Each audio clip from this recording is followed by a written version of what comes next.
Guys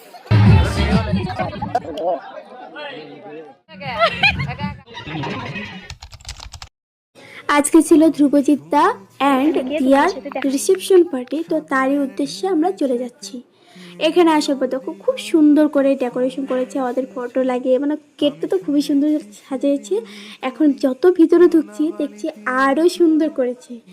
তো এখানে দেখো খুব সুন্দর করে সাজানো, আর ব্রাইডকে দেখো আজকের দিন তো খুবই বিজি ছিল, তো ওখানে ভিড় দেখে ভাবলাম তাহলে একটু স্টার্টারগুলো দেখি কি কি আছে। তো এখানে দেখো গরম গরম পকোড়া, ফুচকা, সাথে ছিল কফি।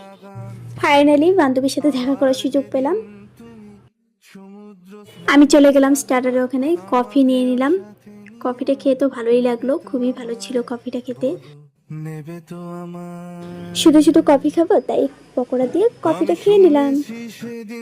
আর হ্যাঁ, ব্রাইডকে কিন্তু আজকে খুব সুন্দর লাগছে। এখানে আমার দাদা আর রাজা দা দুজনে মিলে মানে ফ্রিতে ফুচকা পেয়ে ঠিকছে খাচ্ছে ওরা। তো ওদের ওরা খুব খিদে পেয়েছে তাই ফুচকা দিয়েই পেটটা চালিয়ে দিচ্ছে আর কি। এ হচ্ছে বড়ের বোন, আর কিউটিকে দেখে একটু আদর করে নিলাম। আর আমার আজকে ফাইনাল লুক তোমাদের কেমন লাগলো অবশ্যই বলো। খাওয়া দাওয়ার এখানে আসলাম, আসার পর দেখছি প্রচণ্ড ভিড় ছিল, তো ফাইনালি আমরা বসার জায়গায় পেয়ে গিয়েছি। বর এখানে দেখছে আমরা বসে কিনা এটা দেখশন করতে এসে আমার থালে জলের বোতলটা পড়ে গেছে, তো আবার এখানে চেঞ্জ করে তারপর আবার ভাত দিয়ে গিয়েছে। তো সাথে ছিল ভাত, মুড়িঘণ্ট, স্যালাড, পকোড়া, বেগুনও ছিল কিন্তু ভিডিওতে নেওয়া হয়নি। তো খাওয়া দাওয়াটা কমপ্লিট করলাম, আর এখানে মিষ্টি আমাকে একটা দিয়েছিল, তা আমি আবার একটা চেয়ে নিলাম।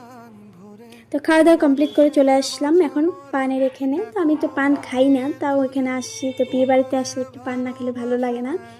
তো আমি এখানে পান কিনলাম, আর এখানে আসার পর দেখি বর আর বউকে নিয়ে এখন আমরা ডান্স করাতে ব্যস্ত হয়ে পড়লাম আর কি।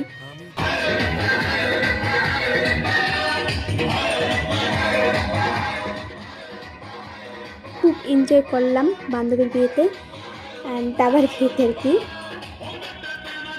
এই ছিল ছোট্ট একটা ব্লগটা যদি ভালো লেগে থাকে অবশ্যই একটা লাইক করে দিও। আর ততক্ষণের জন্য টাটা, সুস্থ থাকো, ভালো থাকো। নেক্সট ভিডিও নিয়ে চলে আসছি খুব তাড়াতাড়ি।